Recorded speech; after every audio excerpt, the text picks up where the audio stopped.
नमस्कार दोस्तों, बहुत बहुत स्वागत है आप सभी का गवर्नमेंट एजुकेशन में। तो दोस्तों, इस वीडियो में हम रीजनिंग का प्रैक्टिस सेट नंबर 10वां लगाने वाले हैं, जो आपके एमपी हाई कोर्ट के लिए इम्पोर्टेंट है। इससे पहले कि अगर आपने वीडियो नहीं देखे तो यहाँ पर एक आई का बटन आ रहा होगा, उस पर क्लिक करके आप देख सकते हो।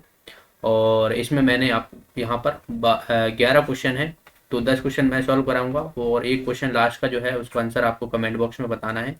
10 नंबर की जो है वो रीजनिंग आपसे पूछी जाएगी, 10 नंबर की जो है वो मैथ्स आपसे पूछी जाएगी। तो आपको मैथ्स और रीजनिंग और जीके बाकी सभी वीडियो की प्लेलिस्ट आपको यहाँ से मिल जाएगी, या फिर लिंक आपको डिस्क्रिप्शन में दिया हुआ है, तो वहाँ से भी आप जाकर देख पाओगे। आपकी हर वीडियो की पीडीएफ टेलीग्राम ग्रुप पर प्राप्त हो जाएगी, तो टेलीग्राम ग्रुप ज्वाइन कर लीजिएगा। लिंक आपको उसकी भी डिस्क्रिप्शन में मिल जाएगी, तो वहाँ से आप ज्वाइन करके हर वीडियो की पीडीएफ आप डाउनलोड कर सकोगे। ओके, तो चलिए हम स्टार्ट करते हैं, पहले क्वेश्चन की तरफ बढ़ते हैं। पहला क्वेश्चन यहाँ पर देखिए दिया हुआ है, यदि प्लस अर्थात इंटू, इंटू अर्थात माइनस, डिवाइड अर्थात प्लस, और माइनस अर्थात डिवाइड, तो ये दरअसल जो है वो प्लस को इंटू कहा गया है। देखिए प्लस को जो है वो क्या कहा गया है, इंटू यानी गुणा। ठीक है, गुणा को क्या बोला गया है, माइनस, और भाग को बोला गया है प्लस, और माइनस को बोला गया है भाग। तो ये हमें अप्लाई करना है इसमें और देखना है इसमें से आंसर कौन सा आ रहा है। तो देखिए 2 6 3 1 प्लस 4 ये दिया हुआ है। तो भाग को देखिए यहाँ पे क्या बोला गया है, भाग को प्लस बोला गया है, तो 2 + 6 यहाँ पर हो जाएगा। और माइनस को देखिए यहाँ पर माइनस को भाग बोला गया है, तो यहाँ पर भाग आ जाएगा।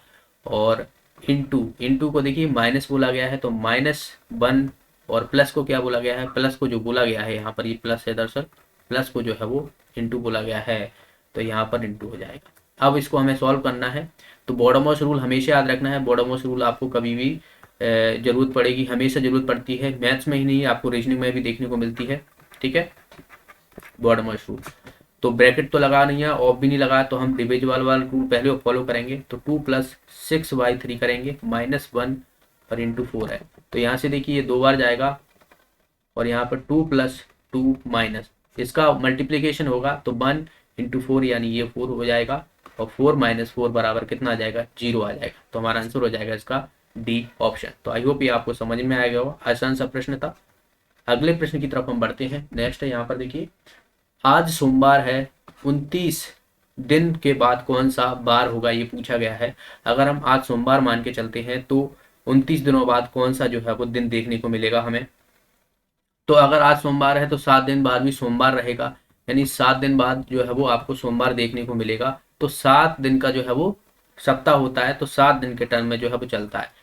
तो वैसे अगर आप देखोगे कि गिनती गिनोगे कि आज सोमवार है, फिर कल मंगल बुध बृहस्पति शुक्र शनिचर, ऐसे करके नहीं जो है वो शनिवार रविवार, तो ऐसे करके आपको थोड़ा टाइम लगेगा। आप सीधा क्या करो, देखिए 29 दिन बाद बोला गया है, तो 29 को मैं 7 से डिवाइड करूंगा, तो यहाँ से देखिए कितनी बार जाएगा, 7 चौक 28। ठीक है, 4 बार जा रहा है, और एक क्या बच रहा है, एक यहाँ पर जो है वो शेषफल देखने को मिल रहा है। तो जो शेषफल है दरअसल वही जो सोमवार है उसका अगला दिन होगा, अगला दिन, नेक्स्ट डे। ठीक है, नेक्स्ट डे, क्योंकि एक शेषफल आया तो अगला नेक्स्ट दिन। अगर यहाँ पर 2 आता तो 2 दिन बाद का हम निकालते, 2 दिन बाद दूसरा दिन जो है सोमवार का, तो अगला दिन इसका क्या हो जाएगा, सोमवार यानी मंगलवार, मंगलवार ट्यूसडे। तो इसका आंसर हो जाएगा हमारा सी ऑप्शन।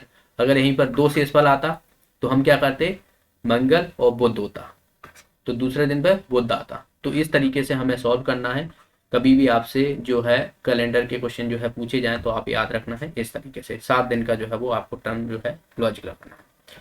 अगला प्रश्न देखिए, यहाँ पर ये हमें कथन दिया हुआ है, ये निष्कर्ष दिए हुए हैं, इसमें से हमें बताना है कि इनमें से कौन सा सही है। तो देखिए कथन में आपको सीधे सीधे यहाँ पर दी हुई है, ये ग्रेटर देन का साइन होता है, आप सभी को पता होगा, तो ग्रेटर देन, और ये क्या होता है, स्मॉलर, छोटा का साइन होता है। तो देखिए आई यहाँ पर दिया हुआ है, आई बड़ा है किससे, टी से, तो देखिए आई यहाँ पर है और टी यहाँ पर है। तो देखिए ये वाला साइन मैंने बताया कि बड़ा साइन है, तो यहाँ पर आप देखिए एक ही तरफ जो है वो लगा हुआ है। तो आई देखोगे आप, ये टी से बिल्कुल बड़ा है, क्योंकि यहाँ पर भी एग्जैक्ट वही साम लगा है और यहाँ पर भी वही लगा है, पर यहाँ पर इक्वल टू भी लगा है, तो इससे कोई फर्क नहीं पड़ने वाला। अगर हमारा यहाँ पर भी इक्वल टू लगा होता तब भी जो है बड़ा होता और इक्वल टू होता, दोनों ही चीजें फॉलो करता, लेकिन यहाँ पर हमें एक ही लगा हुआ है। तो यहाँ पर ये वाला जो टर्म है आप समझ सकते हो कि n जो है इससे बड़ा है और बराबर भी है, तो n की जगह हम t भी रख सकते हैं। तो अगर मैं यहाँ से देखिए i इस तरीके से। अब एन की जगह मैं टी रखूंगा तो एक तरीके से देखा जाए तो आई बड़ा है टी से, ये फॉलो कर रहा है, बिल्कुल कर रहा है, तो ये हमारा सही हो जाएगा। अब दूसरा देखते हैं, एल बड़ा और बराबर है वी के, तो एल देखिए यहाँ पर है और वी यहाँ पर है। एल जो है वो बड़ा ए से और ए बराबर है वी के, लेकिन यहाँ पर बराबर की बात नहीं कही गई है कि क्या आपको दिख रहा है कि यहाँ पर एल जो है वो वी के बराबर होगा। ए से बी, वी और ए बराबर है, लेकिन एल के बारे में यहाँ पर कोई भी, अगर यहाँ पर भी साइन लगा होता तो हम मान लेते कि एल बराबर है वी के और बड़ा भी है, तो ये हमारा गलत हो जाएगा क्योंकि यहाँ पर बड़ा तो दिख रहा है लेकिन बराबर नहीं है, तो इसमें हमें ये गलत फॉलो हो जाएगा। तो इसमें कौन सा पहला ही जो है वो निष्कर्ष सही है, तो हमारा इसका आंसर आ जाएगा फर्स्ट ऑप्शन। ओके, अगले प्रश्न की तरफ बढ़ते हैं। देखिए ये वाला है, इसमें हमें तर्क लगानी है। 57 का संबंध 36 से है, तो 72 का संबंध जो है वो किससे होगा। तो कुछ चीज़ें तो आपको देखिए, कभी कभी क्या है कि आप क्वेश्चन जो प्रैक्टिस करोगे आपके दिमाग में अपने आप जो है चीज़ें चलने लगती हैं, अगर आप क्वेश्चन नहीं प्रैक्टिस करोगे तो आप सोचते रह जाओगे, क्योंकि रीजनिंग जो होती है वो आपको लॉजिकली सोचना रहता है, आपका दिमाग किस तरीके से चल रहा है, किस तरीके से आप सवाल को सोचते हो, वो डिपेंड करता है। अब यहाँ पर 36 है, यहाँ पर 57 है, तो आपको एक चीज़ दिख रही होगी, 5 × 7 करता हूँ तो मुझे कितना दिख रहा है, 5 × 7 = 35, और 35 में मैं एक जोड़ दूंगा तो मुझे देखिए 36 देखने को मिल रहा है। क्या मैं यहीं पर ये वाला रूल फॉलो करूँ, 7 × 2 करता हूँ और +1 करता हूँ, तो ये कि 7 × 2 = 14 और +1 बराबर कितना हो जाएगा, 15। तो यहाँ पर हमारा 15 ऑप्शन में बिल्कुल है, तो यही हमारा आंसर आ जाएगा, तो 15 जो है इसका आंसर हो जाएगा। अगला प्रश्न देखिए यहाँ पर, सी बी की पुत्र वधू है जिसका इकलौती पुत्र जो है वो डी है, पुत्री डी है, सी का डी की पुत्री से क्या संबंध है, ये पूछा गया है। देखिए सी बी की पुत्र वधू है, बी जो है वो एक तरीके से सास हो जाएगी, तो बी सास हो जाए या बात की जाए ससुर हो जाए, कोई भी हो सकता है, पुत्र वधू है तो सास का ससुर का पुत्र वधू होगी दोनों, तो ये इसकी जो है वो पुत्र वधू है सी, यानी ये फीमेल है, ठीक है। अब देखिए, अब जिसकी इकलौती पुत्री डी है, किसकी, बी की, ओके, बी की जो है वो इकलौती पुत्री डी है, यानी इसकी पुत्री जो है वो कौन है, डी है, ओके, तो ये भी फीमेल है। अब यहाँ से हमें आगे बोला गया है कि जिसकी इकलौती पुत्री डी है, सी का डी की पुत्री से, अगर डी की पुत्री कोई होती है, एक्स वाई जेड कोई भी हो सकती है, ये पुत्री है इसकी, तो हमसे पूछा गया है कि सी और इसमें जो है वो संबंध क्या होगा, तो ए इसकी क्या लगेगी, या बात की जाए या इसकी क्या लगेगी, सी, तो सी हमें पूछा गया सी का संबंध, सी का डी से पुत्री से क्या संबंध होगा, तो आप समझ सकते हो ये उसकी पुत्री है, यानी ये क्या होंगी, ननद भौजाई होंगी, और ये इसकी होती है, मतलब ये मामी लगेगी, मामी मतलब होता है आंटी, ओके, आंटी या बोल दो, आंटी बोल दो, तो इसका आंसर क्या हो जाएगा, हमारा फर्स्ट ऑप्शन जो है इसका आंसर हो जाएगा।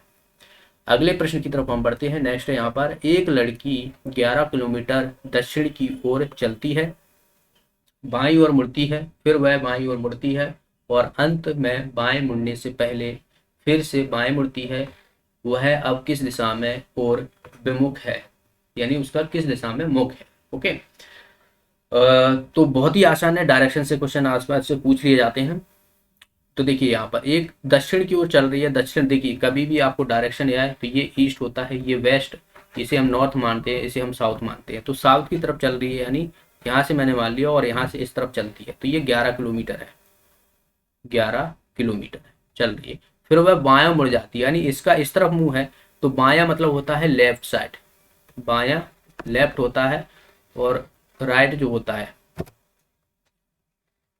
राइट, ये होता है दायां, ठीक है, बायां दायां, तो ये कौन सी बायां ओर मुड़ रही, अब इस तरफ मुंह है तो जाहिर सी बात है ये वाला क्या हो जाएगा, लेफ्ट हो जाएगा, ये वाला राइट होगा, तो यहाँ से इस तरफ मुड़ रही है, इस तरफ मुड़ती है और फिर मुड़ती है, फिर से बाएं मुड़ जाती है और फिर से भी बाएं मुड़ रही है, मतलब फिर एक बार फिर मुड़ गई है, और अंत में बाएं मुड़ने से फिर बाएं मुड़ती है, तो एक बार फिर से मुड़ गई है, तो इधर मुड़ गई है और फिर से मुड़ी है, तो फिर से मुड़ गई है एक बार, मतलब आप समझ सकते हो, देखिए दोबारा समझिए, 11 किलोमीटर दक्षिण की ओर चली, बाएं मुड़ी, तो मैंने ये बायां मुड़ा दिया, ठीक है, ये बाएं मुड़ गई है, फिर बाएं मुड़ी है, तो बायां मतलब ये वाला होगा, तो इधर फिर मुड़ गई है, ठीक है, और अंत में बाएं मुड़ी है, तो फिर से बाएं मुड़ी है, तो यहाँ से देखिए फिर मुड़ा दिए, मुड़ने पर पहले फिर से बाएं मुड़ी है, तो फिर से बाएं मुड़ी है मतलब इस तरफ फिर से मुड़ी है, ठीक है, अब बताना है कि यह किस दिशा में है। तो अब यानी इस तरफ मुड़िए तो ये इसी दिशा में है, तो ये कौन सी है हमारी, साउथ है। साउथ मतलब दक्षिण की दिशा में है, तो हमारा आंसर क्या हो जाएगा, दक्षिण हो जाएगा। इसका आंसर आ जाएगा हमारा बी ऑप्शन। अगले प्रश्न देखिए, यहाँ पर एक बॉक्स में 50 पैसे, 2 रुपए, 10 रुपए के मूल्य वर्गों के सिक्के हैं, 10 कुल, जिसकी कुल राशि हमें यहाँ पर 1875 दी हुई है। सभी मूल वर्गों के सिक्के बराबर हैं, बॉक्स में कुल कितने सिक्के होंगे। इधर से मैथ्स का क्वेश्चन डाल दिया गया है, रीजनिंग का नहीं है ये। चलिए कोई नहीं, हम सॉल्व कर लेते हैं। ऐसे क्वेश्चन आपसे पूछे जा सकते हैं, मैथ्स के समझ लीजिए आप इसे। सिक्कों से क्वेश्चन पूछ लिया। देखिए 50 पैसे, 50 पैसे हैं, ठीक है, पैसे, 2 रुपए और 10 रुपए, इन सभी का योग जो है वो देखा जा रहा है 1875 के बराबर। अब सबसे पहले तो हमें इन्हें या तो पैसों में कन्वर्ट कर लो या तो रुपए में कन्वर्ट कर लो। अब यहाँ पर रुपए हैं, यहाँ पर रुपए हैं, यहाँ पर पैसे हैं, तो मैं इसको क्या कर लेता हूँ, रुपए में कन्वर्ट कर लेता हूँ। तो आप समझ सकते हो कि 50 पैसे है और 1 रुपए में कितने होते हैं, 2 50 पैसे होते हैं। मतलब 50 पैसे प्लस 50 पैसे, ये मिलके जो है वो आपको 1 रुपए बनता है। तो इसको मैं क्या लिख सकता हूँ, 1/2 लिख सकता हूँ, आधा। भाई 1 रुपए का जो है वो आधा ही तो है ये, तो ये प्लस 2 रुपए प्लस 10 रुपए बराबर हो जाएगा 1875 के। अब देखो टोटल कितना हो रहा है यहाँ पर, क्योंकि टोटल हमें इतना दिया हुआ है, तो यहाँ से हम टोटल देखेंगे। देखिए यहाँ पर ये 1 प्लस ये 2 एलसीएम आएगा, ठीक है, 2 एलसीएम ले लिया है, तो 2 दूना 4 हो जाएगा, ये 2 दूना 4 ये हो जाएगा, और प्लस 20 ये हो जाएगा, बराबर हो जाएगा इसके बराबर। तो ये कितना हो जाएगा, 25 हो जाएगा, और बटे में 2 बराबर 75, ठीक है। तो देखिए 25 से मैं इसे डिवाइड करूंगा तो 25 छक्कर 150 होता है, 25 सत्ता 175, फिर कितना बचेगा, 125 बचेगा, ठीक है, और 25 पंजे 125। तो यहाँ से अब आप देखिए ये 2 है तो 2 इधर जाएगा, तो एक की वैल्यू, एक अगर हम 1 यूनिट की वैल्यू मान के चलें तो 75 इंटू ये कितना हो जाएगा 2, यानी ये हो जाएगा 150 के बराबर। तो 1 यूनिट की वैल्यू 150 के बराबर है। अब यहाँ पर आप देख सकते हो एक चीज हमें बोली गई कि सभी वर्गों के मूल्य के सिक्के जो है वो बराबर है, यानी जो 50 पैसे हैं, 2 रुपए हैं और 10 रुपए हैं, इनका जो रेशियो है वो समान है। इनका रेशियो समान है, मतलब 50 पैसे भी उतने ही हैं जितने की 2 रुपए हैं, और उतने ही 10 रुपए हैं। ये सिक्के जो है वो सबके समान है, तो सिक्के सब जो सिक्के हैं वो समान है, मतलब इनका देखा जाए तो टोटल क्वांटिटी कितनी हो जाएगी, 3 के बराबर हो जाएगी। अब एक की यहाँ पर एक की वैल्यू यहाँ पर 150 है, तो 3 की वैल्यू कितनी हो जाएगी, 3 की वैल्यू हो जाएगी 3 से मल्टीप्लाई करूंगा, यानी 15 ये 45 हो जाएगा, यानी ये हो जाएगी 450। तो इसका आंसर क्या हो जाएगा हमारा, 450 जो है इसका आंसर हो जाएगा। ओके, तो ये आप याद रखना, अच्छा क्वेश्चन था, याद रख लेना। ये क्वेश्चन काफी पूछ ले जाते हैं, बहुत से लोग बनते नहीं है, तो इस कॉन्सेप्ट को आप अच्छे से समझ लेना, क्या क्या मैंने यहाँ पर फॉलो किया हुआ है। अगला प्रश्न देखिए यहाँ पर, इसमें हमें बताना है कि इसमें वर्ग कितने हैं। ये आप देख रहे हो यहाँ पर सर जो है चित्र, इसमें हमें वर्ग बताना है कि वर्ग कितने हैं, ठीक है। वर्ग की जो भुजाएं होती हैं वो चारों बराबर होती हैं। तो एक तो ये हो गया, दूसरा, तीसरा, चौथा, 5, 6 और एक ये पूरा, ठीक है, एक ये पूरा, तो ये हो जाएगा 7। अब ये अंदर वाला लेंगे तो देखिए अंदर वाला ये पूरा ये आएगा, तो ये कितना हो जाएगा, 8 हो जाएगा। फिर 9, 10, 11 और 12, 12 ये हो गए।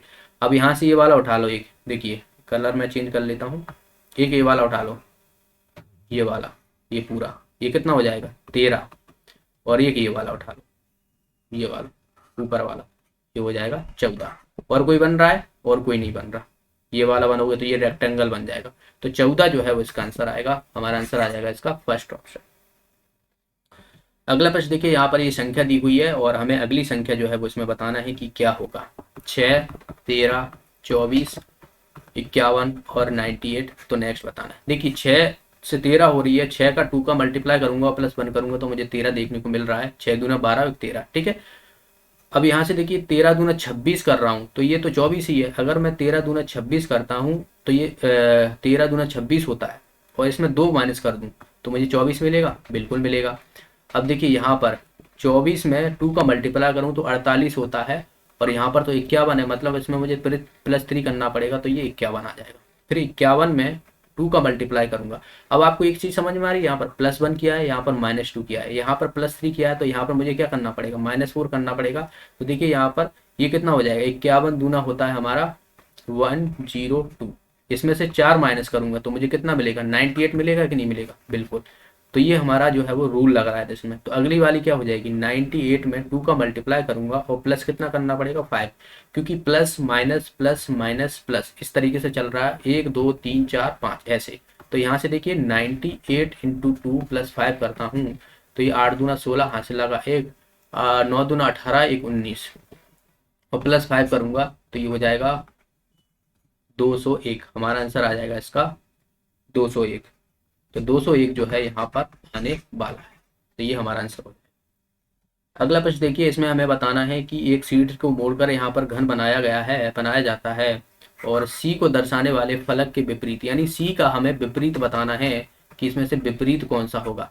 तो मैंने जो है पिछले वीडियो कराए हैं उसमें मैंने आपको रूल बताया था कि आपको सीधे सीधे जो है वो पहले जो सीधी वाली रेखा है उनको हमें देखना है। तो देखिए इसका कनेक्शन मैं इससे करने वाला हूँ, ठीक है, और इसका इससे करने वाला हूँ, और तो फिर ये बचेगा, तो इसका जो है वो ये इससे संबंधित हो जाएगा, यानी ई का जो है वो जी से संबंध होगा, एच का जो है वो सी से संबंध होगा, और एफ का जो है वो डी से संबंध होगा। मतलब ये विपरीत है, ओके, विपरीत है एक दूसरे के। ई का विपरीत जी होगा, एच का विपरीत सी होगा, और एफ का विपरीत जो है वो डी होगा, ठीक है। तो मैंने आपको बताया था कि जो सीधे सीधे यहाँ पर एक के छोड़ को आपको जो है वो सीधा कर लेना, यहाँ पर ये दोनों विपरीत हो जाएंगे, और बाकी के जो बचेंगे जैसे यहाँ पर आप देख रहे हो ये दोनों बचे हुए हैं, तो एच और सी जो है एक दूसरे के विपरीत हो जाएंगे। हमें यहाँ का सी का पूछा गया, तो सी का देखिए एच विपरीत होगा, हमारा आंसर आ जाएगा इसका थर्ड ऑप्शन। तो ये हमारा जो है वो आंसर हो जाएगा, ओके। तो ये थे 10 क्वेश्चन, ये 11वां क्वेश्चन है। आपको बताना है कि LABOUT इसका संबंध अगर WRRVD और I है, इसका कोड दिया हुआ है, तो हमें बताना है कि CHETAK इसका कोड क्या होगा। इसका आपको आंसर बताना है, कमेंट बॉक्स में इसको डिकोड कीजिए कि इसका संबंध इससे कैसे बन रहा है, कि घट रहा है या बढ़ रहा है, क्या कैसे जो है संबंध आप देखिए इसमें, और फिर इसका कमेंट बॉक्स में आप आंसर बताना। तो इसमें से देखना है आपको, देखिए कमेंट बॉक्स में कौन सा आंसर आता है, ठीक है। तो ये थे आज के प्रश्न। आई होप आपको सारे क्वेश्चन अच्छे से समझ में आए होंगे, और वीडियो अच्छा लगा तो वीडियो को लाइक कीजिए, शेयर कीजिए ज़्यादा से ज़्यादा लोगों में, और अभी तक आपने चैनल को सब्सक्राइब नहीं किया तो चैनल को सब्सक्राइब कर लेना, और बेल आइकन पर जरूर प्रेस करना, जिसके माध्यम से आपको वीडियो का नोटिफिकेशन मिलता है। आप बेल आइकन प्रेस नहीं करते हो तो आपको नोटिफिकेशन नहीं मिलेगा, तो आप लोग बेल आइकन पर जरूर प्रेस कर लीजिएगा। मिलते हैं अगले वीडियो में, तब तक के लिए बहुत बहुत धन्यवाद।